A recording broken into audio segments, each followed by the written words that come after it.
We are recording the interview of Robert Kolhouse. This interview is being conducted by Katura Edwards from the Wright State University's Veterans Voices Project.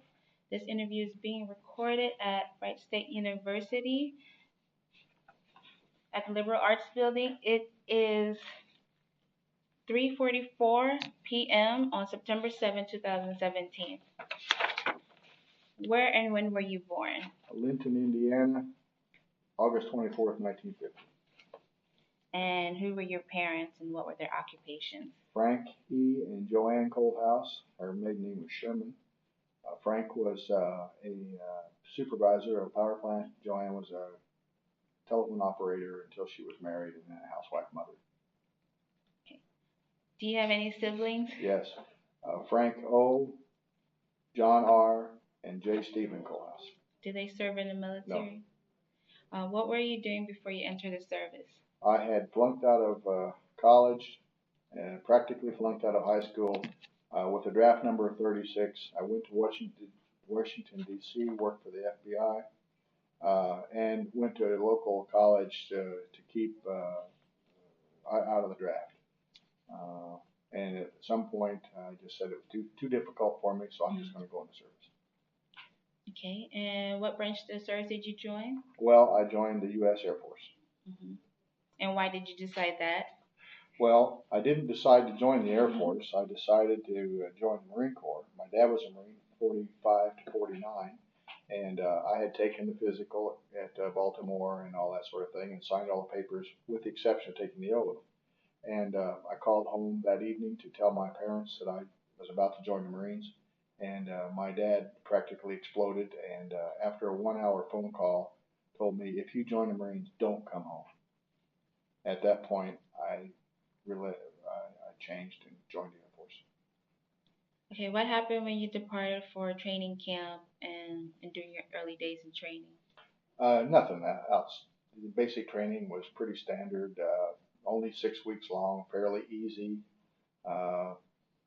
Although, you know, it was new to get yelled at and pick up cigarette butts and not to have anything in your shirt pocket other than this one allowed thing, you know, those kind of things. So yeah, that was a little bit of a culture shock, but it wasn't too difficult.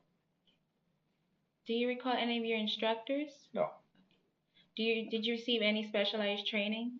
After basic training, I was assigned to air traffic control school, which is what I wanted to do. Mm-hmm. Out of 44 guys in my flight, 2 of us were accepted to the school, and probably half of them requested it. How was the training?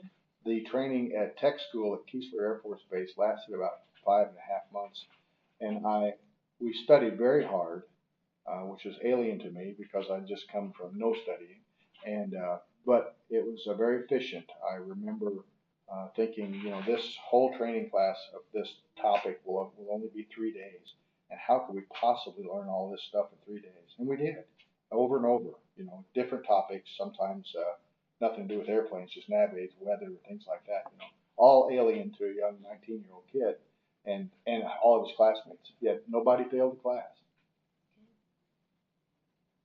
How did you adapt to military life, including the physical regimen, barracks, food, and social life? Pretty normal, I thought. My intentions at the time were to go back to the FBI and finish college and be an agent. So I wanted to keep myself out of trouble, you know. So I was a good troop. I remember my first duty station. I got a letter from our flight facilities officer, unrequested, unsolicited, a surprise letter saying that I was the best trainee or something of the group. And I guess it was a little happy pat on the back or something, but. So yeah, it went well. I was always on time, never late, blah, blah, blah, you know. So I tried to do a good thing. Barracks life, I didn't have any money, so I didn't go anywhere, you know. Mm-hmm. How's the food? It was all right, you know. Sometimes it gets different. It was okay. It wasn't special. Okay, where was your first duty station at? Chanute Air Force Base, Rantoul, Illinois. And how was it over there? Well, as an air traffic controller, it was very bad because it had no aircraft assigned to it. We had an Aero Club with a few Cessnas. We would have, once in a while, some Air National Guard pilots would fly through. Almost never saw jets, you know. And maybe a troop transport come in, like a civilian aircraft bring in. There's lots of schools at Cheney, military schools, and so there was lots of students there, right after basic training. So there was occasional big transports come in, but you didn't hardly learn anything from an air traffic control experience. Mm-hmm. So that wasn't good. So where's your second duty station? Oh, I'm sorry. Did you want the whole series? Oh, okay. So the second duty station was Utapao, Thailand. Mm-hmm. The third duty station was I got reassigned to Webb Air Force Base, Texas. Then Nakhon Phanom, NKP, Thailand. And then Utapao, Thailand again. And then the last 3 years of my eight and a half years was at Grissom Air Force Base in Peru, Indiana, Bunker Hill area. What are some of the memories that you have experienced and abroad? Yeah, well, the main memory of my 8.5 years, and I've described it as the most significant day of my life, other than family events, was April 29th, 1975. And that is the day that I came prepared to talk about. Mm-hmm. The war was over from the U.S. point of view, yet North Vietnam was continuing south, overrunning South Vietnam at a rapid pace. So from about March of 75 until April 29th, we were supposed to be on full cruise, nobody allowed to be off. And because we anticipated the fall of Saigon was going to precipitate a bunch of aircraft coming to our base that were going to be uncontrolled. So as a radar air traffic controller, our job was to identify them, sequence them, separate them, and all that. So we needed as many people as possible, in theory. Mm-hmm. The day it happened, instead of 5 of us being on duty, 4 controllers and 1 supervisor, there were 2 of us on duty and 1 supervisor. And the one guy had a legitimate dental emergency, broke a tooth or something, severe pain, and legitimate, of course. The other guy was, and I've always found this interesting, was at the all-important annual records check. The CBPO, Combined Base Personnel Office, annually checked to be sure you were still born in Linton, Indiana, and your blood type was still O negative, and those kinds of things.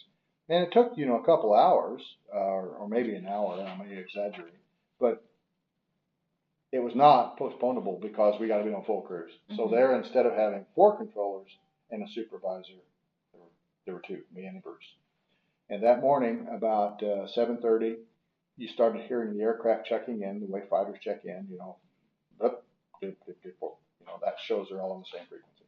As I mentioned, I spoke Thai fairly well, and I spoke English, and I could tell I wasn't either one of those languages, so we kind of knew what was up. And we also knew from the Vietnam reporting that the North Vietnamese were fairly close to Saigon. So we realized that this is the moment.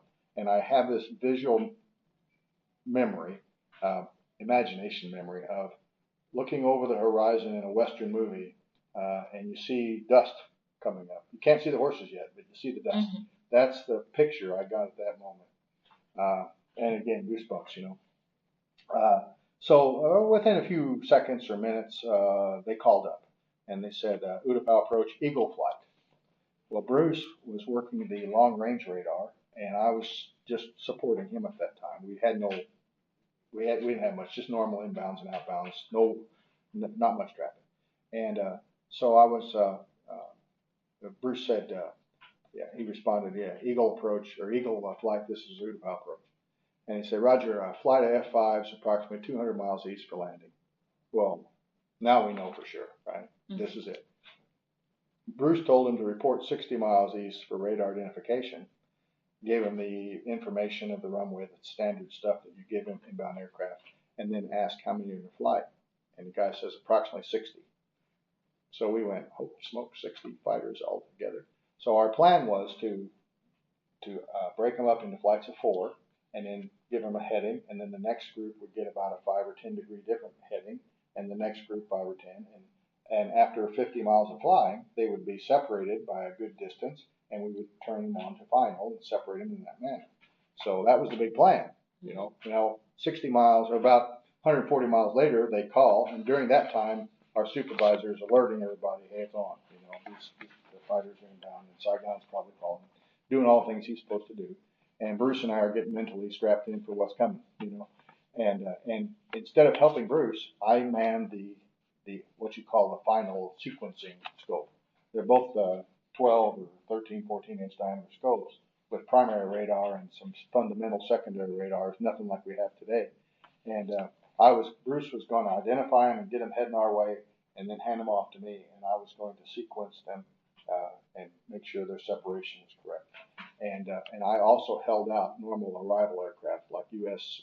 mail plane or cargo planes or freedom flights or whatever.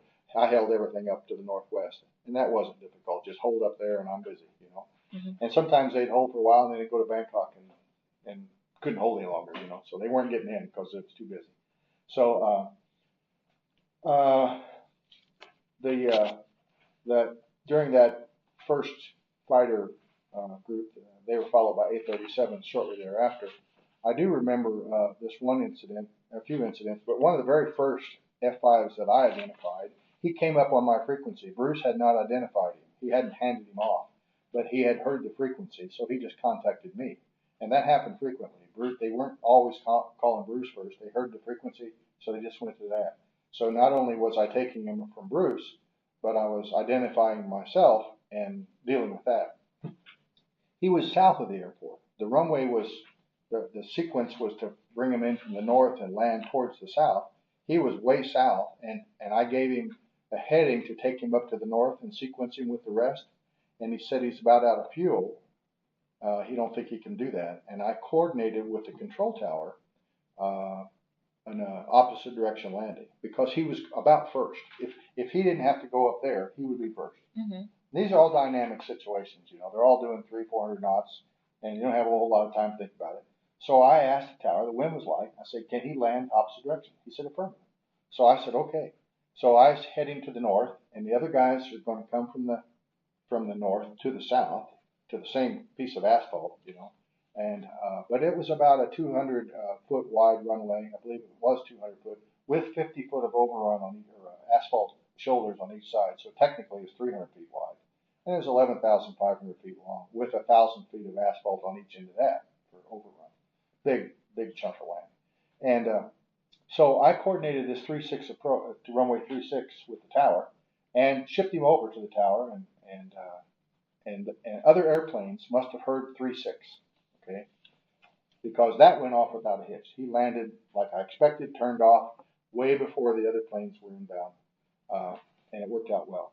But what I think may have precipitated what happened next, which was some other aircraft landed on 3-6. Nobody was talking to him. Radar wasn't talking to him. Tower wasn't talking to him. They just landed opposite direction. Now, did they hear me say that? I don't know. You know, or did they just say, "There's the runway, I'm landing"? Sometimes I think it could be either way. You know, I don't know what happened because nobody talked to him ever. But it was very difficult because you hear some stories about the guy said, I saw, you know, people, my peers that happened to be on the ramp or something. I saw him land in the opposite direction. Well, that did happen at least once. One was landing in one direction, one was the other. F-5s aren't very big planes. And while that's an absolute forbidden type of procedure, it wasn't quite as dangerous as two B-52s landing in the opposite direction, which are guaranteed to hit, you know. So they both landed and probably saw each other and just passed each other like on a highway. But of course, that's a huge mistake. Well, I had one guy who is a member of this group, not here today, write a letter, actually wrote a book about how uncontrolled it was. Well, from his point of view, maybe it was, but from my point of view, it wasn't. And I got very upset about it. This is all Facebook and email. And he changed his book to reflect what really happened because it wasn't uncontrolled. It was very controlled, except there were exceptions where these guys just didn't call in. Nobody was doing that on purpose. You know? Mm-hmm. I'm quite proud of what Bruce and I accomplished that morning. Another part of that F-5 experience was an aircraft called in, and we heard Mayday many times that day. I probably heard it legitimately 40 times that day. Never heard it once before in my 5 years as a controller. Mayday is last resort. I'm going down or soon. So there's an aircraft called Eagle Alpha, and it called in and he was lost out over the ocean. And Utapao, Thailand is right on the ocean at a point where the coastline turns north. So it kind of comes east from Cambodia and then turns north, and Utapao's right there. So that's a 300-mile coastline. Very good visibility that day. So he didn't know where he was at. I was trying to identify him via different methods. You can tell him to squawk a certain code and ident, and this little slash gets big into a fat thing. And other aircraft would do that. You know, some of them I wasn't even talking to. I didn't think, but they're listening to me. So that, then that causes more problems. You didn't know you were controlling them, But the primary focus is to identify this guy. But I only have 60-mile range. I couldn't see past 60 miles without going to secondary radar, which is 200 miles. I could see that, and I was using that, but I still couldn't identify. And I only had primary targets at 60 miles. So when I would give them an identifying turn, not only would the plane I suspect maybe make a turn, but 3 other planes would make the turn, and they weren't the 2 that were squawking something different, so it was very confusing. And I'm not sure I ever did understand fully what was taking place, but the planes that I was controlling, guiding them. Others did things crazy sometimes that I was using to identify Eagle Alpha. Well, at some point, he was very calm. And I asked him, "Do you see the coastline?" Affirmative. Roger. Continue northbound until you're over the coast, and then fly westbound. And then when you see the coastline turning north again, that's the airport. So my primary goal wasn't necessarily controlling, but to get him to the airport. Naturally you want to sequence him and all that, providing separation. But the big thing is to identify him and get him a place to land, because he ended every transmission with Mayday 2 or 3 times. And then he would be very calm. And then, I think, okay, I got this guy. I got him identified. Everything's good. He knows where he's at. I'm controlling him. And I kind of divert my attention to the other aircraft. And then he calls up again, panicked. Well, that's kind of confusing, because just a second ago, literally 15 seconds ago, everything's good. And now he's panicked again, And I kind of thought, well, he's just excited, And so I kind of get him back under control, and I knew where he was at and everything, guiding him. And then he'd end the conversation with a very calm Roger or something, And then again, 15 seconds later, Mayday, Mayday, Eagle Alpha. Well, eventually that stopped, This guy came in and landed, and I didn't hear any more Eagle Alpha conversation. And all the other call signs were unique. And that night, we worked from like 7 a.m. to noon, and then came back to work that midnight. I was listening to the recordings that we make, and at that point, I could tell that there were 2 aircraft called Eagle Alpha, and the one was landed successfully, and the one that was screaming Mayday probably didn't. And I've always felt sort of, I don't know if guilty is the right word, but I kind of felt sad that I couldn't help the guy more than, well, I didn't help him at all. So I'm pretty sure he probably landed in the ocean. And so the F-5s came in, landed first, and then A-37s came in. One of the interesting, sort of funny F-5 stories was early on in the arrival process, one of them called up, and I forgot he had his call sign Banjo 22, and I said Banjo 22, and he said, and I've already been guiding him, and he's in the sequence, and you have to provide 3-mile separation over 1,000 feet. That's the idea. And I was trying to run them at 3.0, not 3.5, because they had a whole bunch of airplanes, and you only got so much space. And so he was about 4th or 5th in line, and it just happened the way they came in. And he was established in the sequence. And he said, Roger, Banjo 22 will be number 1. And I said, what? And yeah, Roger, this is Win Cow Key will be number 1. And he said it with so much authority and so much at ease saying it that I really believed it's Win Cow Key. And I also knew that I wasn't going to break these 4 guys out in front of him so he could land first, And I don't think I even acknowledged it, but I remember it vividly. And when it was all over that day, about 1 o'clock or so, when we were getting off work, we drove past the or the U.S. Navy ramp where most of these planes were parked, and there was a silver F5. The only one was silver, with all the others being camouflage green. And I thought, wow, that's Win Cal Key. Now I didn't do anything to control him differently, despite him telling me that he was going to be number one. So for probably 30 years, I thought that that was Win Cal Key. And then one day, with the advent of the internet and being able to learn anything, I'm reading about this, and it turned out that Win Cal Key had taken off in a helicopter and went east into the ocean and landed on the USS Kennedy, I believe, or it was a U.S. aircraft carrier out there. He'd already had it planned, you know. So that wasn't even Win Cal Key. Yet he was a very assertive, I'm going to be number one kind of guy. And it was always a funny moment for me. So that was one F5 told me he had 5 people on board. It's a single seat. Of course, Vietnamese people in general are small, but it's a single seat fighter. I observed F5s with like a bomb on one wing, and then it's a small airplane, you know, bomb on one wing, very unstable to fly. So they just kind of, you got the impression after the fact, and you kind of knew it during the time, that they just took off with whatever they had. First plane was there, off they went. There was like not a lot of advanced planning. So the F5s got down. Now they're all pretty much out of the way. A330s, I don't remember having any issues with them. Very controlled, identifying. We got about 30 A337s. And then the fast-moving prop aircraft, C-130s. We got about 5 or maybe 6 C-130s, which they all kind of got there at the same time, and they ended up being sequenced almost one after another. And the Air Force at the time had a communication system with the control tower, radar. So at 20 miles out, flying miles, I would activate this white light and tell him the name of the aircraft and what he's going to do, type of the aircraft, Banjo 22 and F5, full stop. And that flashing white light meant he was 20 miles out.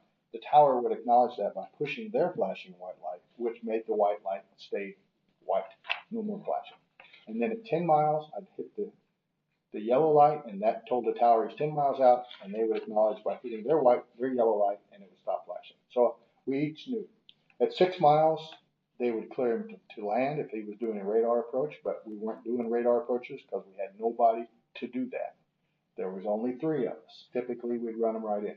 But with fighters, you know, you give them an overhead approach and you come in and land. They don't use that typical radar approach. And the weather was great, so we were just giving them straight in approaches, visual approaches. And one after another. So the C-130 was 20 miles out, and I flicked the light, and I was doing, that's part of your work, you know, you got to coordinate with the tower, and so I hit the light to let him know, C-130. Well, there's a communications way. The tower controller can talk to me, and I've been on both ends of that. Mm-hmm. So you push the button in the tower, and you can hear what I hear in my earpiece. So the etiquette is you don't just start blabbing because an airplane may be talking to me. You can hear what I'm saying and you can hear what I'm hearing when you push the button in the tower. If I'm not saying anything or you don't hear anybody talking to me, then you can talk. We had our squadron commander come to the tower, probably in my opinion, the second time he'd been to the tower in the 8 months he'd been there, you know, and he says, "Hey, is C-130 declare an emergency?" Well, I'm pretty busy. You know, now I got a bunch more airplanes. They're not as fast moving, but there's a lot more of them. And with no end in sight. You know, I'm looking out towards the east on the radar, and Bruce is talking like crazy and identifying one plane. The reason it irritated me was, one, the etiquette. He just blurted in. And the other is, if he was an emergency, I would have told him. Mm-hmm. You know what I mean? It's not something you hide. It's something you tell. So I said, I don't know. He said, well, ask him. You know, so, all right. So I asked him, and I thought, well, maybe he has a reason to ask that question. So I asked the C-130, are you declaring an emergency? Yeah, affirmative. Surprised me. He'd never said that before, and that's incumbent on him. I don't ask him if they're declaring an emergency. And I said, what's the nature of the emergency? How many people on board? And how much fuel is on board? Typical question. He said, well, I got 5,000 pounds of fuel, and we want to make a full stop, and we have approximately 300 people on board. That was the nature of the emergency. 300 people. Wow. You know. So I told the tower, the guy that asked him, the squadron commander, I said, yeah, he's declared emergency. 300 people on board. He's overweight. Okay. So rather than go through that again, for each subsequent C-130 landing, I declared emergency for him. I said, yeah, he's got 300 people on board because I assumed that they were all about the same. Later, I learned, and they were all full plane people. Later, I learned via the internet that one of the planes documented had 452 people on board, and that aircraft served in the U.S. Air Force Reserve, I believe, for another 10 to 15 years, and is currently on display at the main gate of Little Rock Air Force Base. And I just think that is some testament to that aircraft. Not only did it have 452 people on board, but still flew. Wasn't even hurt during that process.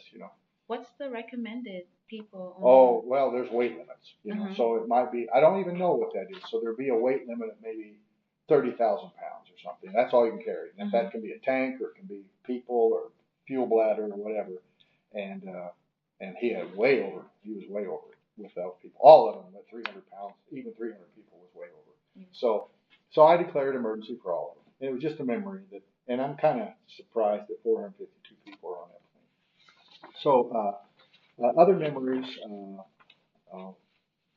The C-119s. They're twin-engine flying boxcar Korean War vintage aircraft, and they used them for gunships in Vietnam. They shot, I think, mostly miniguns, rifle bullets out of them, but they may have also had some smaller cannons they shot out of them.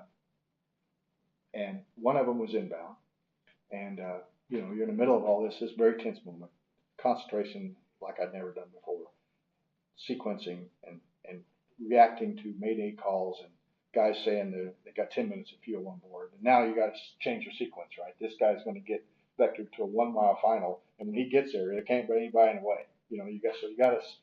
It's all 3D out in the future, and then that successfully landed. He had enough fuel. 40 miles out with 10 minutes, he ain't going to make it. C-47 DC-3. Well, he made it, and that was great because I expected him to disappear off radar at any moment. So he had more fuel than he thought. But the C-119, so I kind of tell you those kind of stories to give you the feel of what's going on. Very tense. C-119, I give him it's a twin engine propeller, and also it had jet engine on each wing. That was the K model, and they were more power. And they generally use them just to take off because they're pretty heavy with bullets and stuff. So he declares emergency. I said, well, what's the nature of the emergency? And how many people on board? How much fuel on board? What's the nature of the emergency? Typical question you always ask. He says, he's got 24 people on board, 5,000 fuel on board, and he was hit by a communist offensive. Again, I'm getting goosebumps, the good goosebumps now. For some reason, in all of this tenseness, I got hit by a communist offensive. Was not what I was expecting to hear, And it made me laugh. I don't know if I laughed out loud or not, but I was certainly laughing inside. And it was really maybe a comfort for me because I had 2 more hours of this to go, maybe more.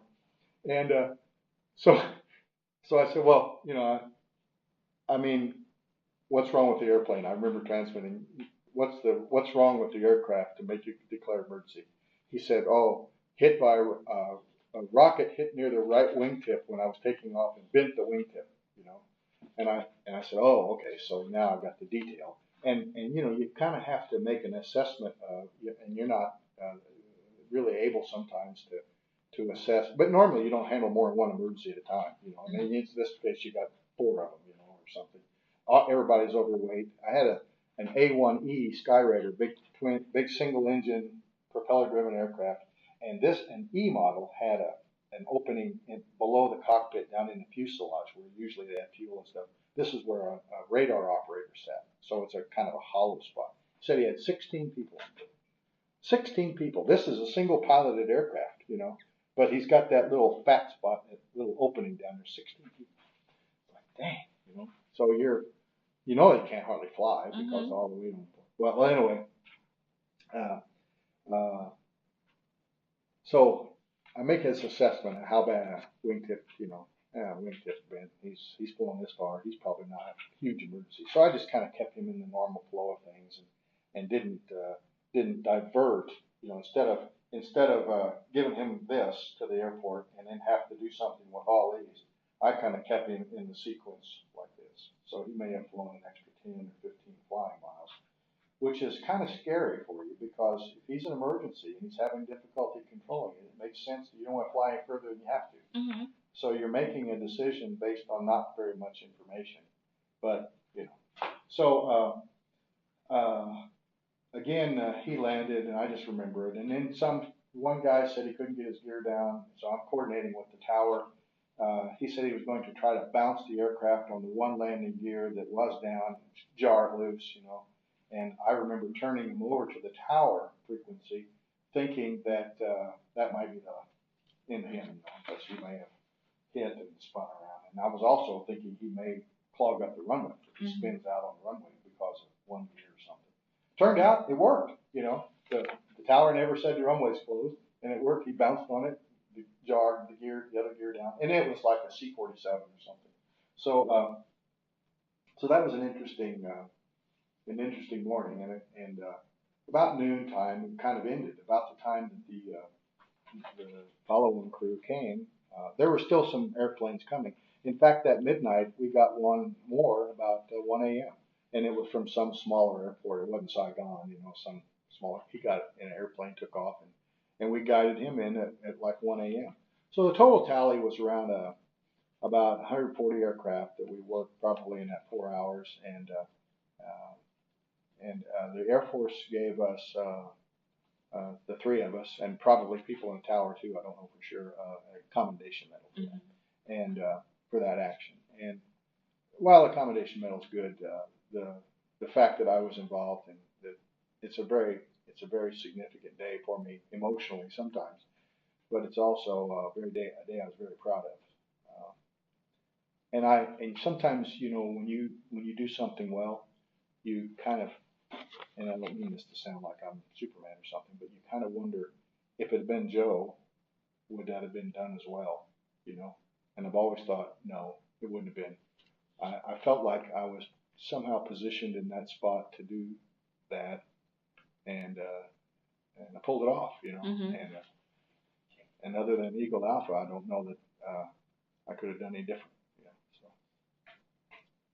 So that's it. I have a couple questions about the other tour duties. Did you get to see any combat? No, not me, you know. The bombers that took off were fully loaded with bombs, and sometimes came back with full loads on bombs or hanging bombs. So that was the closest I came. In January of '72, there was a sapper, I think 4 of them actually on base, and I wasn't on duty I came on duty that morning, and they were still all nervous about it, but the action was over, so that's the closest I came. Well, what kind of friendships and camaraderie did you form while serving, and with whom? I guess not being able to remember Bruce's last name is kind of an indicator of the friendships. You know, you were in the military, so you know that unless you had somebody write down what their name was, you remember them really well. But then a couple of years later, you remember the face, and a lot of times you served with them or did something with them. But only very few people you remember their full names or where they came from and stuff. Tom O'Reilly, I remember him because I just kind of remember him. Bruce was just another controller. So I didn't make very many long-lasting friendships in the Air Force, except for one guy at Grissom. And it had little to do with air traffic control. It was just we were in base housing fairly close together and shared a lot of interests. And he was 4 years older than me, one rank higher than me, but we studied together, and we're on the same crew for a while, and I still keep in touch with him. That's good. How did you stay in touch with family and friends back in the United States? During the times that overseas back then, all 3 of those tours, Utapau, NKP, and Utapau again, it was all letters. You know, there was no email or anything like that at the time. So it took quite a while. And what did you do for recreation when you were allowed to have like an off-duty day? Utapau was a pretty sophisticated base. And you could tell that the Air Force had done all they could do within reason, I guess, to make your stay there comfortable. And I think they really wanted to keep you on base so that you didn't get in trouble off base. And I don't mean that like robbing a bank. I mean maybe killed or something, making somebody mad or something. So on base, you know, there was, I think they had a bowling alley, a gym, softball, just a bunch of stuff, And then we also were on the beach, so we had little sailboats, and then you could hire a local guy to take you out fishing in the bay. And I remember there was an island about 8 miles south. It was just absolutely gorgeous. It was kind of a horseshoe shape, and you couldn't see the beach until you got around to the south side. And my gosh, it was just breathtaking. And it was so breathtaking and beautiful that others had been there before you. And GIs are not known for the cleanliness, necessarily. And that beach was pristine. So everybody that had been there before you had kept it clean. Mm-hmm. And that kind of tells you. And the water was so clear. I snorkeled all the time as a kid in Indiana at old strip mines. I snorkeled, and that water was so clear that you couldn't tell if it was 5 feet deep or 30 feet deep. Mm-hmm. So it was amazing. Okay, where were you when the war ended? Vietnam, well, I guess when it ended for the South Vietnamese, I just described that day, April 29th, 30th. But when it ended from our point of view, I believe the U.S. got out in 73, so I would have been in Webb, Texas in 73. You were still serving? Mm-hmm. Okay. Yeah. Pilot training base. How did you return home? Yeah. DC-8 probably, leased by the U.S. government. Okay. Then how were you received by your family and your community? Not much community thing, I don't recall. Maybe a few friends knew I was home. Family, mom, dad's glad to see you. The brothers were glad. I had a bit of a unique circumstance the first time I came from Utapao. That was in 72. I had met my current wife there. I met her. She's a Thai lady. And I extended my enlistment there to get to know her better before I thought maybe marriage is a big deal to me, When now we've been married for almost 45 years. So it worked, but you didn't know at that time, and marriage is kind of a long shot, right? Mm-hmm. So I'd stayed longer to get to know her better. And instead of me, they got a letter. And that certainly upset mom and dad. And I don't think it made them mad at me, but I think it made them question my judgment. And I remember getting a letter from Dad saying, what could they be? Think of your children. What could they be? He understood falling in love with anybody, but what could your children be? And this was 1972. And he said, for example, in his letter, if you are in the military, your kids are in the military, all it could be would be a general's aide or a cook. Huh. I remember reading that thinking, I thought Dad was pretty hip, But now Dad's in 1949 when that was true. Asian guys would be cooks or general's aides or something, not any skill set. But even in 72, I knew better than that. Mm-hmm. And when I got home, I chose to come home alone, and my wife and I talked about it. We wanted to be not married yet and be apart to be sure that we still felt the same way when we were apart. So, well, man, I got all kinds of relatives telling me, you don't have anything in common with this girl, and your backgrounds are different. It's going to be, and they probably thought that she was just wanting a gold ticket to America, And fair enough, they don't know her, and that's probably a fairly common thing at the time.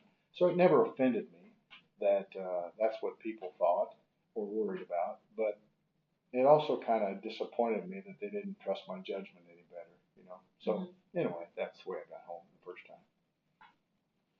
Okay, so how did you readjust to civilian life? Oh, it wasn't hard at all. I got out in 1978, and by then my FBI aspirations were over, and I wanted to be an air traffic controller in the FAA. Oh.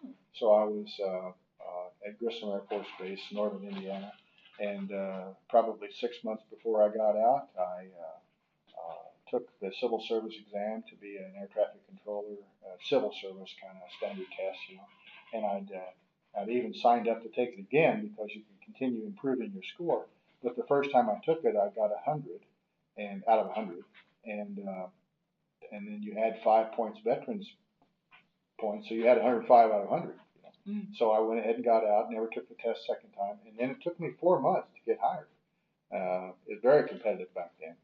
So, it was easy to get out with that career aspiration. And, Dad was worried about me, right? Back Mm-hmm. when I was going to join the Marines, he didn't want me to be a machine gunner. He wanted me to have a skill coming out of service. Well, it worked out that way, didn't it? You know. Okay, so you said you and your wife were separated. Mm-hmm. How long did it take for you to?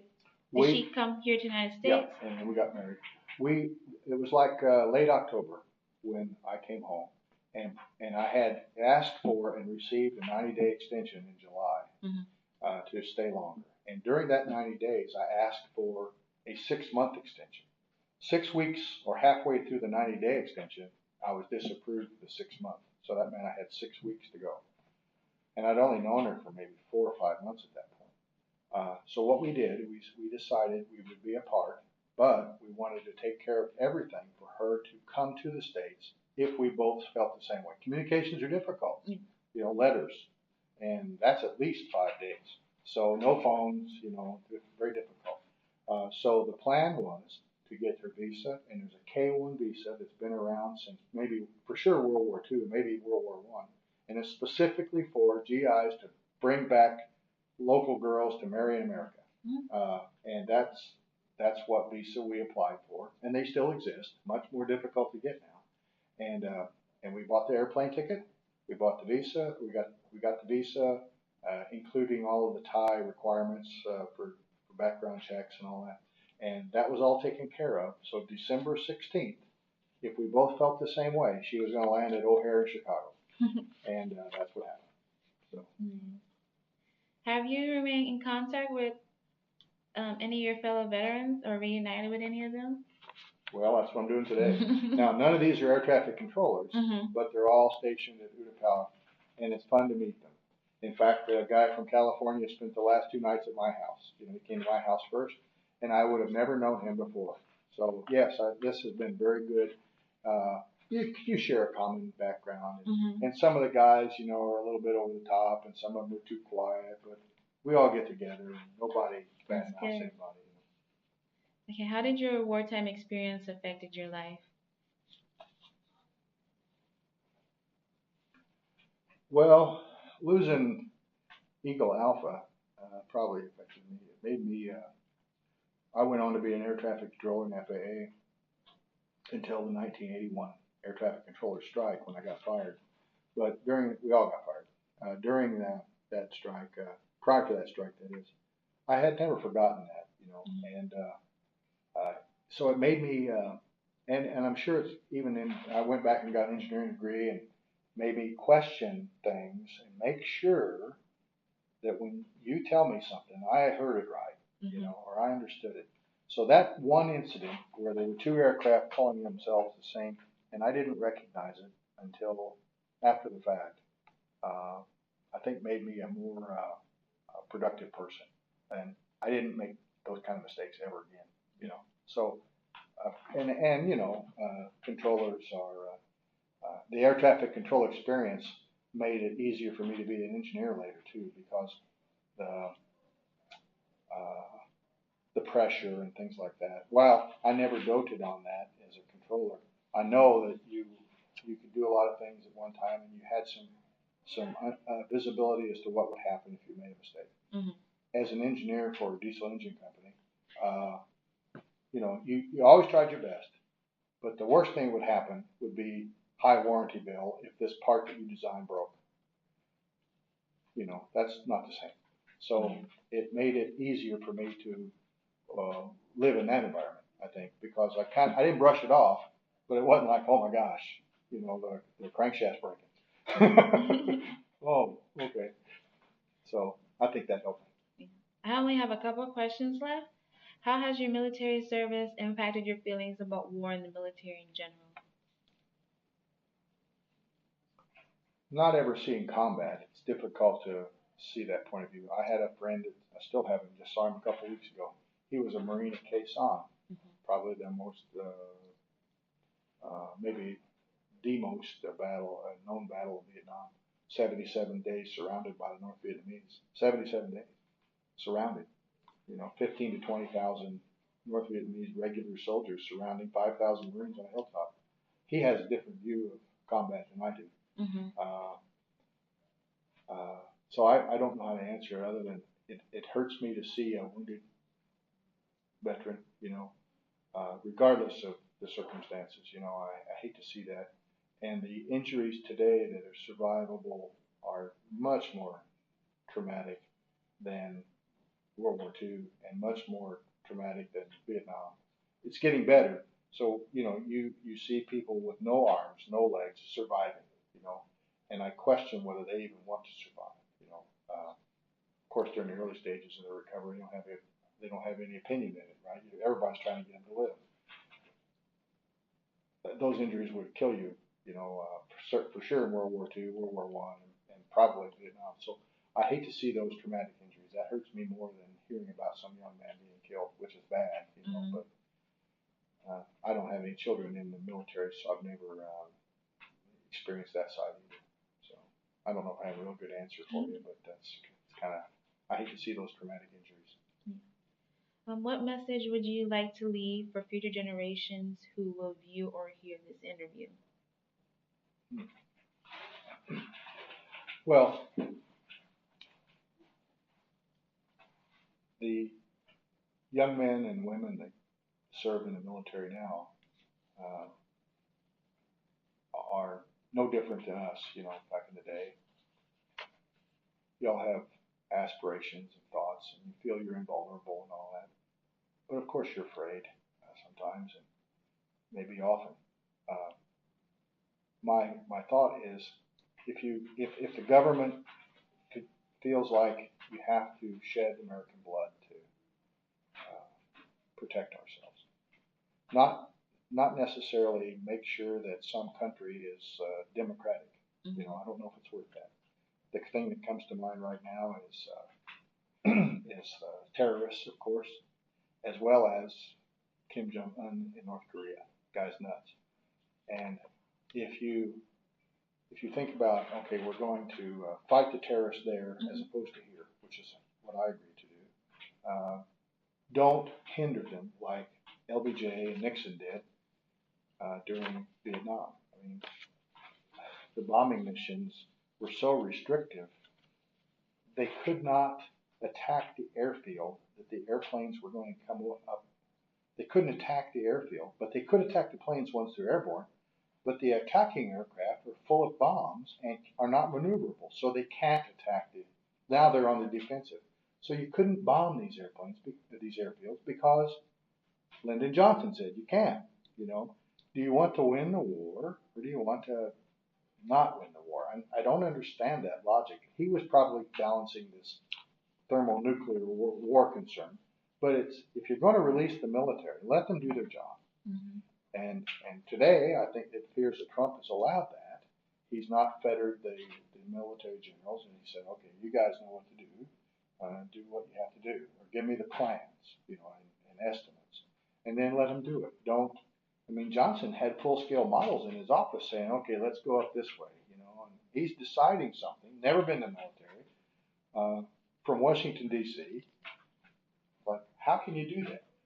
And so don't lose soldiers or sailors or marines or airmen because of some heavy-handed thought process 7,000 miles away. Yeah. Let them do their job. That's my thoughts. Is there anything else you feel like we haven't discussed or should be added to this interview? No, I appreciate the offer to give it. I hope it's worthwhile. The fall of Saigon was a very big deal to me and to our country, and maybe it signified the end of that whole war. And I was very fortunate to be there at that moment, actually on duty, and it made me a better person to have been there. Thanks. Thank you. And that concludes our interview. Thank you for your time and your service.